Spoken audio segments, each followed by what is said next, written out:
Well, we got this 2012 Malibu, but you know, I have this pesky check engine light on. I hate those check engine lights. It could be anything from an O2 sensor all the way up to maybe a massive problem. We don't know, but we're going to diagnose it and fix it today on Tech Garage.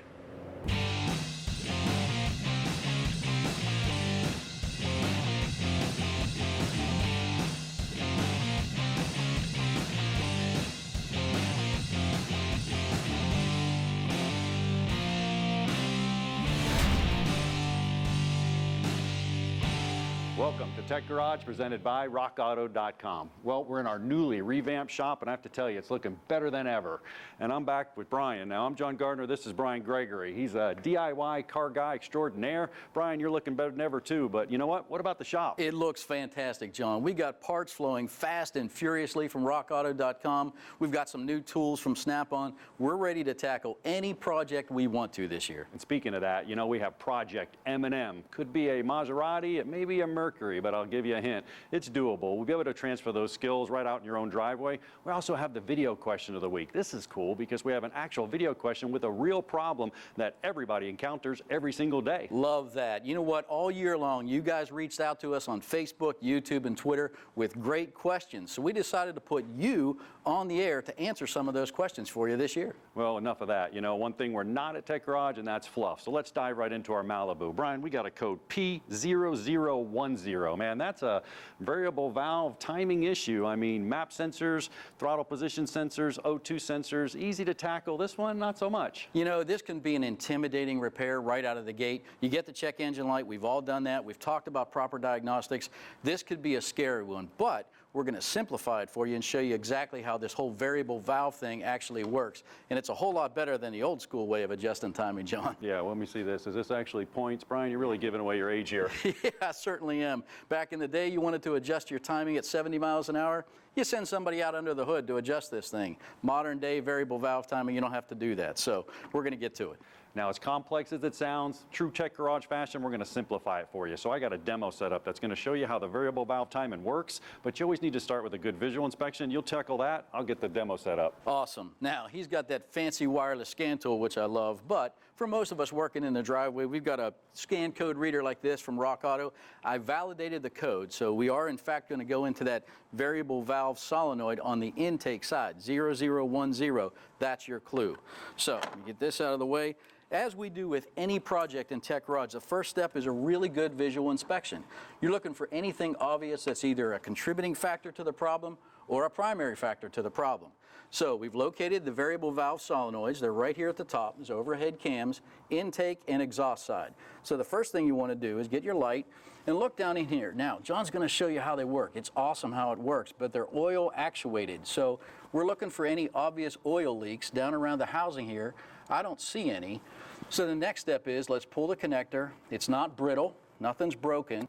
And we want to get a good look at the terminals down in here and check and make sure the copper's good, nothing's bent over.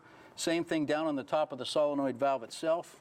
Nothing obvious there. So I'm going to button this back up. We don't want any contamination to get down in there.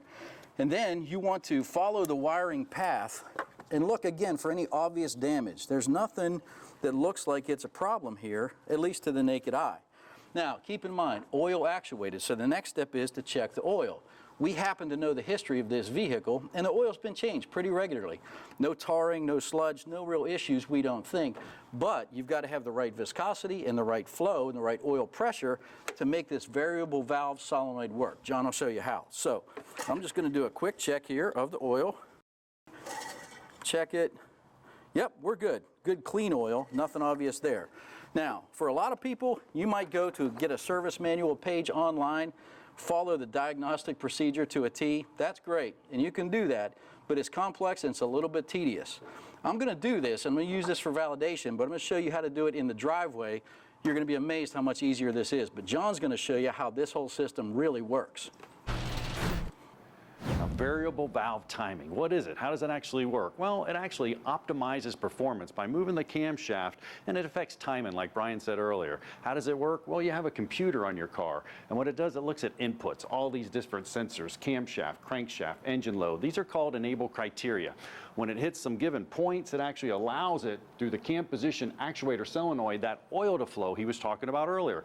Once it flows through, it's going to move that actual phaser, and I can show it to you right here in action. This is pretty cool, because here's an actual graphic and an illustration of it working.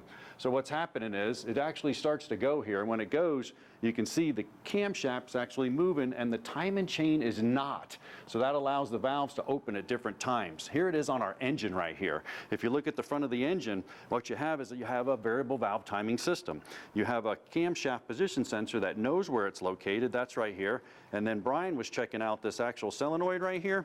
This is the actual solenoid. Now the solenoid allows that oil to inject into the system. So those two components allow this phaser to move back and forth. Once again, it's watching it, it's looking at these positions where it's at, it's moving back and forth with oil injection through the cover, through the center, and it's moving that camshaft. Now here it is in action. This is really cool, because I have one out of a car, and if I take the front of this off, I'm going to show you how it works. And you can actually see the little vanes and the wipers in here, and you can see what it's doing.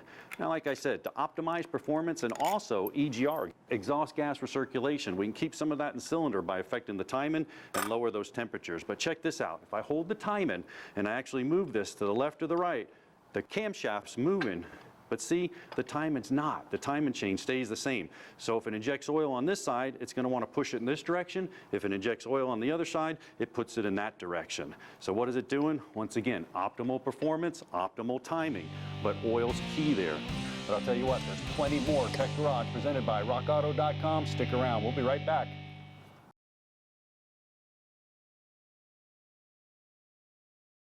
Tech Garage, presented by RockAuto.com, is being brought to you by Woodward Fab, selling quality metalworking equipment since 1966. Evaporust, super safe rust remover. And by RockAuto.com, all the parts your car will ever need. Well, welcome back to Tech Garage, presented by RockAuto.com. Well, I told you this diagnostic service manual flowchart was going to be a complex test, long and tedious of sorts, and it is. That's why we pulled out the big guns, Chief Tech Chase, to help us understand a proper, accurate system test. Chase, what do we got going on here? All right, not only is it complex, you got to have a high-dollar scan tool to do this test, and not everybody has that. And what I did here, Brian, is I went in and hooked up our scan tool, and what I'm trying to do here is I'm trying to communicate with that actuator. And what we're going to do is we're going to stick this meter and use it as an actuator, basically. Okay. If you'll go ahead and hook us up to that pin right there, I'll run a test. Okay. And now what this test is going to do is just tell me if my wiring's good or not, am I communicating. That's all it's going to tell me to do. So to get this part of the test right, we had to hit the A post here. The diagram online told us that. We put a needle down in this A post and we're good, and I'm connected. So let's see what we got. All right, we got some voltage there, and what I'm going to do when I actuate this, that voltage should go away, and that tells me we're communicating. Perfect. All right, we'll go ahead and continue here and run the test. Great. And there you see it. As you can tell, now that tells us the whole system is good. We might want to start looking at the component. Okay, really important to understand. So you can do this fancy test at home for sure, but for us car guys who need a better way and don't have all the fancy tools, John's going to show us exactly how we do this in the driveway and still get the accuracy. Yeah, you don't have to be a ninja with the scan tool like Chief Tech Chase here. All right, thank you. Hey, listen up. This is a component test. Now, you can use a component test on any one of these circuits, which is really cool because we're just testing the component. You can do this right out in the driveway. Injectors, coils, any kind of solenoids, they have an ohmic value.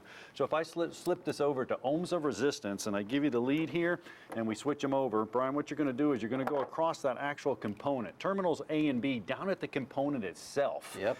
And what we're trying to see is an ohmic value, and this thing actually says anywhere from 9.5 to 15 on the graphic, so we know what it is.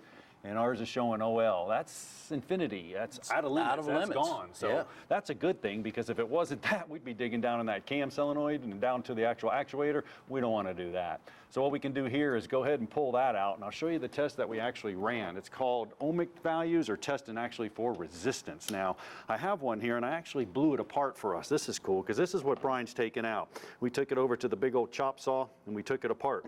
So what's happening inside of any solenoid is the actual voltage is coming in, it's going around here, and it's creating a magnetic field, which is either pulling or pushing that solenoid open and closed, which is actually injecting that oil into that cam phasor, and that's what's making it happen there. So you can see if any one of these are broken, the wires are broken. When we go across that with that ohmic value, it was OL, or out of limits. Well, the meter sends out a little signal, and it didn't see anything come back, so infinity and beyond, it's gone. So it actually read OL. Now you can have these wires actually shorted to each other. If they're touching each other, it's going to bypass all this resistance. You're going to get this super high number on there, which is bad. It's not falling within that specifications. Now I got a couple different sensors you can look at. We have an actual injector here. Now my injector is a fuel injector. Same thing. It's got a wire windings in there. It's going to have an ohmic value. So if I switch my meter over here to ohms, you can see here on ohms, and I go across the actual solenoid itself, you can see this injector showing 16.3. Well, in the factory service manual, you'll have a spec, or you can look it up and you'll see if it's good or bad right there, but it's not OL, so we know we're in better shape. Now also, you have wheel speed sensors, same thing. There's a wire winding. It's picking up a signal, a magnetically induced signal from a wheel speed sensor. So if I go across this guy here, this wheel speed sensor, man, that thing's got about 300 and something there. That's a good one, 341. I don't know what the spec is, but we would look it up and we can tell if that was good or bad. Coils, once again, the same thing. Coils have big winding of wires in there. Primary side inducing it to the secondary side. Has to have an ohmic value or ohms of resistance. Now here's the new solenoid we're going to replace it with. Now you remember that flow chart? It said 9.5 and a little bit higher to that. I think it went all the way up to, let me take a look at it again. 9.5 to 15 ohms of resistance. It has to fall within that window. Well, I got the new solenoid. I'm going to put one on each terminal here. And I have 10.5. Man, that's right down the middle of the road. This solenoid's in good shape. Brian, I got your rockauto.com solenoid ready to go. How you doing? Awesome. I have this old one just about out. Now, here's a really good tip. This is important. You're working on the top of any engine, overhead camshaft. You don't want any chance of something falling down in there. So I like to use a magnet here to get our one 10mm bolt up out. There it is. We're going to put it up here out of harm's way. I'm going to go ahead and work this solenoid up out. It comes right out. There you go, John, I'll hand you that. And again, really important to clean this deck, clean this area right here so nothing falls down into the valve train or on those cam lobes. There we go. Okay, we're ready for your new one, buddy. Yep, and you can match them up, make sure they're going to be right, about the right depth there. It's pretty cool. And what I really like about this solenoid, check it out, it even comes with the bolt. So if you didn't drop it into the engine, it just fell down the engine compartment, you're still good to go. All right, I'm going to get it torqued. We'll get it reconnected, and I think we're ready for a road test. Yep, and check this out right here. These are the little screens right here. That's what Brian was talking about, the oil flow. This has to be clean. Everything has to go in there. Now it's just a matter of getting that torque down to specifications, reconnecting everything, double check your work, and obviously clear the codes. Take it on a test drive. Let it run that enable criteria we talked about a little bit earlier. Bam, it'll run that test. You'll have variable valve time, and this thing will be running great, top notch. But I'll tell you what, there's plenty more. Tech Garage presented by rockauto.com. Stick around. We'll be right back.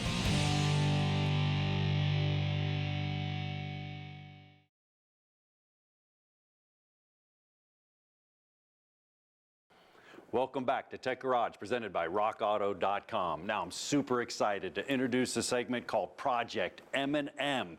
And I know what you're thinking. Where's the cool retro mod? Where's the cool classic car or even a good-looking race car? No, not here at Tech Garage. We're going to bring you the stuff that you can use right out in the driveway. And what a better platform to use than Project M&M, which is Mercury Makeover. Tom, great car and also great story. Tell me about it. Yeah, well, when I shop for a used car, I shop the history and the previous owner as much as I do the car almost. And this car has a great history. It was owned by one family. They bought it new, and then the younger generation inherited it, and it sat for a couple of years. They didn't have a need for it. So yeah, I know where it came from. I believe the miles has just about 50,000 miles. It's a Southern car, so there's no rust. I'm real optimistic about it being somebody can use it as a daily driver for another 100,000 miles or more. Yeah, or 200,000. Great platform. Now, I took it on a test drive, Tom, and what I found is, first off, I noticed the check engine light's on. I mean, that could be a number of things. Yeah, the sit in a couple of years, it could be something, just bad gas, a loose gas cap even. I'll be optimistic. Yeah, I hope so. Also, the brakes. You know, when I go to push the brakes, I got this pedal pulsation, lateral run out. There's cool technical terms for it, but, you know, we'll go through the brakes as well. Sure. Yeah, 50,000 miles is 50,000 miles, so it might need new brakes no matter what. Steering pull, I mean, steering wheel's pulling to the right. That could be an alignment issue, but, I mean, you took a walk around this car a little earlier. What about the tires? It's got one good tire. Most of the other three, there's cracks and splits that look like tread from a distance, but they're not tread. Yeah, exactly. That could attribute to the actual pull. Shocks bouncing like a baby buggy, man. I mean, I know they're supposed to ride nice, but not float all over the road. Shocks have a lifespan as well. Yeah, original equipment shocks, you should replace them at 50,000 miles anyways, which is right where this car's at. Right, and it also was running a little rough. Now, that could take some engine diagnostics. We could have some issues with that. The body, what do you think about the body? You took a walk around the car. Yeah, I'm excited. Southern car, there's a little road rash on one side. The previous owner, I guess, hit one of those orange traffic barrels. But white paint's easy to match, and I think we can get it looking like new again. Replace these fogged over headlamp assemblies. It'll be looking nice. Yeah, there's not much to do on the outside. Now, this is really a reliable car, and it's really cool for our viewers, Tom, because I mean, we got a V8, we got a rear-wheel drive, we got a differential, we got struts, we got coilovers, we got all kinds of cool stuff on here that we can work on throughout. And you know, it's going to be cost-effective to even work on this car. These are police packages, taxis. They're pretty durable. Right, and you got room for 6, huge trunk. It's a great car to work on. We have a tool on rockauto.com. You can actually compare the cost of replacement parts for 2 vehicles. We kind of know this vehicle, but if you don't know them as well, I can show you how that works so we can see, hey, let's compare this car to other cars we might be considering in the same size or price range. And that's perfect. That's what we need to do. We also need to do an evaluation of the undercarriage as well. We'll do that maybe in a show coming up. But let's go ahead and head over to the bench. You know, we got the computer set up where we can go to rockauto.com and we can actually do that cost analysis from the cars. Let's head over. Great. Well, Tom, we did our evaluation. I mean, we know what we're up against, but you got this repair index calculator. How does this thing work? Well, we have parts for all these different vehicles, and we said, hey, let's create a tool where we can compare basket of parts for this car with a basket of parts for this car and see how the costs compare. How much will it cost to fix this car now and maintain it over the long term? So let me show you how it works. And that's huge. I mean, we're dealing with a Marquis. It's a pretty common car. You know, we saw it with the police line and the other ones too, the taxi cabs, you know, basic car. Yeah, well we have 2 columns, one for each of the 2 cars you're comparing. So we'll pull up the 2006 Mercury Grand Marquis. So that's our first car, and maybe if you like Fords and you're wondering about maybe a 2006 Lincoln. There you go. So we'll pull up 2006 Lincoln, maybe look at the LS. So this one engine came in that, check those off, and now we view part cost comparison. Wow. So what it's done here, on the left we have the Lincoln LS, on the right we have the Mercury Marquis, and there's different the different colors represent different systems on the vehicle, heat and air conditioning, exhaust emissions. So we can see the cooling system for the Lincoln costs quite a bit more than it does for the Mercury. And overall, it'll cost may cost a lot more to repair the Lincoln over the long haul than it will the Mercury. 1.7 times as much to repair the Lincoln as it does the Mercury. And you know, that could be because the Lincoln LS, they made less of them. So there's less parts choice, less parts available. It's a luxury car, so systems may be more expensive. But you're often surprised by, like I remember the little low-cost Metro, Geo Metro, has some pretty expensive systems on it. Sure. So this is a good tool to use for whatever 2 cars you're comparing. Yeah, that's perfect. I mean, we can go Ford, Chevrolet, we can go against anything. So if I'm going to go out there and shop, it's a great thing to look at because, you know, we know what we're dealing with. We got a kind of a run-of-the-mill car. We know the cost comparison. We know we're going to do it economically and we're going to do it well. So very cool tool. That's awesome. I'll tell you what, stick around because there's plenty more Tech Garage when we return right after this break.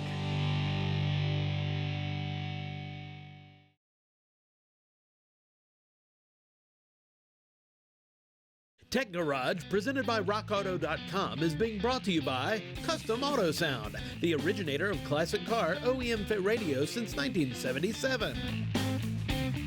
Clamp Tight, the clamp making tool. And by RockAuto.com, all the parts your car will ever need. Welcome back to Tech Garage, presented by RockAuto.com. Well, we're to the video question segment, which I love, Brian, because this is a real problem. Let's check it out. Hey guys, I got a question for you. Take a listen to this. It's been doing that for a while, but they told me to replace the engine, but it's hard to do that going through college. What else can I check? Kyle.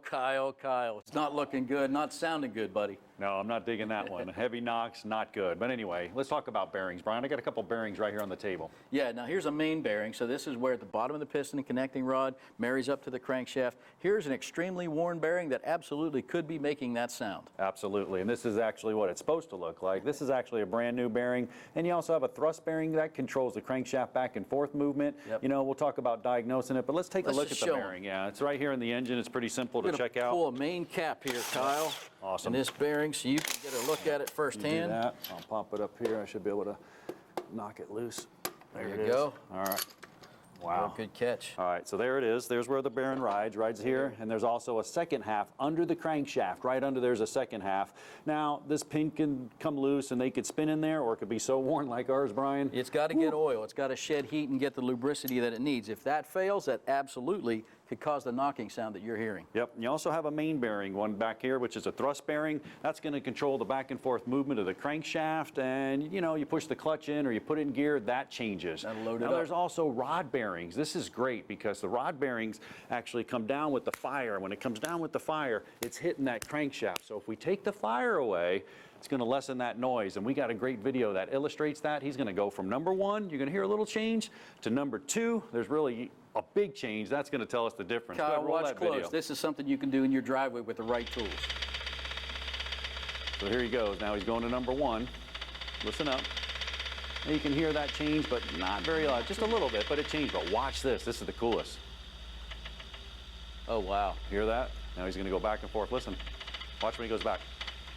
Bam, there There's it your is. problem piston right there. That's exactly what it is. It's a Yep. connecting rod. It's coming down. It's smanking on that crankshaft. Bam, bam. As it smacks, it makes that noise. Yeah. Now, also remember, bearing noises, upper ends are half speed because the camshaft turns half crankshaft speed, and the lower ones are not. So a couple ways you can do it. Take a stethoscope. I Yeah. love these. Yeah. Isolate up or down. Plus, I look like a doctor. It's That at pretty least cool. gets you in the neighborhood, absolutely. Yep. But that's a great check that anybody can do. Kyle, as for you and your truck through college, well, drive it till it drops, buddy. Yep. Well, our phasers went good today. Yeah, the variable valve timing solenoid ended up being a fun project. Scary codes at the beginning. You know, it's something, it's new technology, but I'm so glad we don't have to advance timing with vacuum or set points like the old And school I'll way. tell you what, we're getting better performance and everything. Hey, make sure you check us out on Facebook, Twitter, and YouTube. For now, we're out of time, so join us next week right back here at the newly revamped Tech Garage, presented by RockAuto.com. Production assistance for Tech Garage is provided by Chipola College, located in Marianna, Florida. Founded in 1947, Chipola College has a current enrollment of over 2,000 students. Chipola was recently ranked as one of the top 3 community colleges in the United States.